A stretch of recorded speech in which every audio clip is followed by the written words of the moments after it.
નમસ્તે મિત્રો, હું છું ગણપત. આજે હું તમને એક વાત સંભળાવીશ. વાર્તાનો શીર્ષક છે ક્ષત્રિયાણીની ખુમારી, બલિદાનની અને કુંભારની વાત. જો તમને મારી વાર્તા ગમે તો વિડીયોને લાઈક, શેર, ચેનલને સબસ્ક્રાઇબ કરજો. કમેન્ટ કરવાનું ભૂલતા નહીં. ગૌથી વાત છે ગોહિલવાડ ભાવનગરથી ધરા પર મોહનબા નામના એક ક્ષત્રિયાણી પોતાના 3 મહિનાના પુત્રને ઓસરીમાં રાખેલા ઘોડિયામાં ઝૂલા રહી છે. પતિ હજી હમણાં જ સરહદ ઉપર શહીદોને વર્યો છે. માતૃભૂમિની રક્ષક આજે એણે પોતાના પ્રાણ ન્યોછાવર કરી દીધા છે. પોતાના લાકડાનું મોઢું એ ભાળી શક્યો નથી. મોહન બાના ગર્ભમાં પુત્ર ઉછરી રહ્યો અને એ જ ટાણે બાપ સરહદ પર દુશ્મનો સામે રાજપૂતી રીતનું ઉજળી કરીને અમર શહીદીને વર્યો હતો. ઘરના ફળિયાની સુંદરતા અને ચોખાઈ ઉડીને આંખે વળગે જેવી છે. આંગણાના તુલસીના છોડ મહેકી રહ્યા છે. શીતળ છાંયડો આપે એવા વૃક્ષો છે અને પરંપરાગત લીમણ કુપણને કસાયેલા ગુજરાત રાજપૂતાણીના હાથોએ નાનકડા ઘરને અનેરી સુંદરતા આપી હતી. ઓસરીમાંથી ધીરે સાદે હાલરડાના સુરો સંભળાય છે.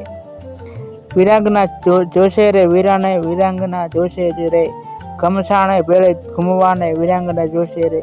બરાબર એ વખતે ભાવનગર હજીના કલેક્ટર શ્રીને કાફલો આ ક્ષત્રિયાણીના ઘર ઉપર આગળ વધી પહોંચી છે. ઝાપે બોલીને કલેક્ટર આગળ વધે છે. ફળિયાને મોહકતા તરફ ઘડી પર એ જોયા કરે છે. ત્યાં અંદરથી ફરી શપથ સિંધુના સૌમ્ય રંગે રંગાયેલા હોય એવા સુર સંભળાય છે. તલવારો જોશે રે વીરાને, તલવારો જોશે, માથા પાપીઓના તરવાળાને તલવારો જોશે રે. કલેક્ટર ઘડી પર ધંભેકી આ પૂર્વનું કુમારી ભર્યા સુરત એક આફરીના પુકારથી ઉઠ્યા અને સાથે થોડું આશ્ચર્ય પણ થયું. કેમ કે પોતે તો એવી ધારણા બાંધેલી કે શહીદની આ ક્ષત્રિય આંસુ સારતી બેઠી છે, રડતી કકળતી છે, પણ અહીં તો એવી સાવ ઉલટું હતું. પોતાના પારણે ઝૂલતા બાળકને તો ઉલટી ખુમારીને પાઠ ભણાવી રહી હતી.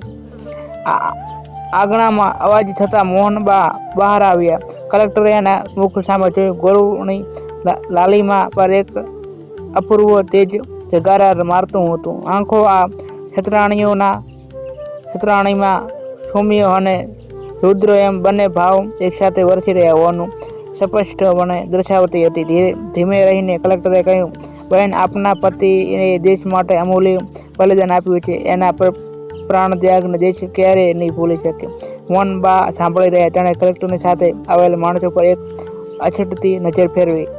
એમના બે બલિદાન માટે કલેક્ટર પોતાના હાથમાં રહેલો ચેક આગળ ધર્યો. સરકારે આપના ભરણપોષણ અને ગુજરાત માટે આ 50,000 રૂપિયા આપ્યા છે. મોહનબાએ કલેક્ટરના હાથમાં રહેલા એ ચેક સામે નજર કરી. પછી તેણે એક હાથમાં લીધો અને બધા દેખતા ચેકને ફાડી અને એના ટુકડા ફેંકી દીધા. કલેક્ટર સમેતના માણસો આભા બનીને જોઈ રહ્યા. અરે, આ પણ તમે ફાડી શા માટે નાખ્યો? બહેન, આ તો સરકારે આટલા આપ્યા છે, તે મારી મજબૂરી છે. બાકી જો ઓછા થતા હોય તો હું મારા ઘરના થોડા ઘણા ઉમેરી, કલેક્ટરે કહ્યું. મોહનબા થોડી વાર કલેક્ટરના ચહેરા સામે તાકી જ રહ્યા. પછી બોલ્યા, ભાઈ, મારો શરણાઈ કોના માટે કુરબાન થયો? મા ભારત માટે. બસ તો પછી જે દીકરા એની મા માટે થઈને શીશ કપાવે એની હવારો જો પૈસા ખાવા માંડે તો ને તો ફરી આ દેશમાં એવો કોઈ વાડ જાય એનો જન્મે. ભાઈ, રાજપૂતાણી બોલી રહી અને એના એક એક શબ્દે કોઈ દિવ્ય વાણી ધરી રહી હતી. કલેક્ટર એની ખુમારી જોઈ જ રહ્યો. રાજપૂતાણી આંખોમાંથી ઝરતા તેજ સામે નજર નાખવાની કોઈની હિંમત ના રહી. આખરે માંડ કલેક્ટર બોલી શક્યો, પણ બહેન, તો આપને અમે વળતર કઈ રીતે આપીએ? એના જવાબમાં ગોહિલવાડની ક્ષત્રાણીએ ઓસરીમાં રહેલા પારણા સામે આંગળી સીધી અને બોલે, વળતર? કલેક્ટર સાહેબ, આ પારણામાં ઝૂલતા મારા પુત્રને 20-21 વર્ષનો થાય ને એટલે મિલિટરીમાં ભરતી કરાવજો અને એને સરહદ પર લઈ જજો. અને મારો આ લાડકો એના બાપને માર્ગ હાલીને 50-50 પાકિસ્તાનના દુશ્મનોના માથા વાઢીને આવે છે ત્યારે એના બાપના મોતનું વળતર મળે સાહેબ. બાકી 50,050 કરોડ રૂપિયાના ક્ષત્રિયના ખોરડાનું વળતર ન મળે સાહેબ. અમારે મન રૂપિયા કરતાં બલિદાન વધુ મુકાય છે. રાજપૂતાણી આંખમાંથી અંગારા ઝરતા હતા. કલેક્ટર અને એની સાથેના માણસોએ આ ક્ષત્રિયના સાક્ષાત દુર્ગાના દર્શન થયા હતા. આ જોગમાયા સામે બોલી પણ ન શકાય.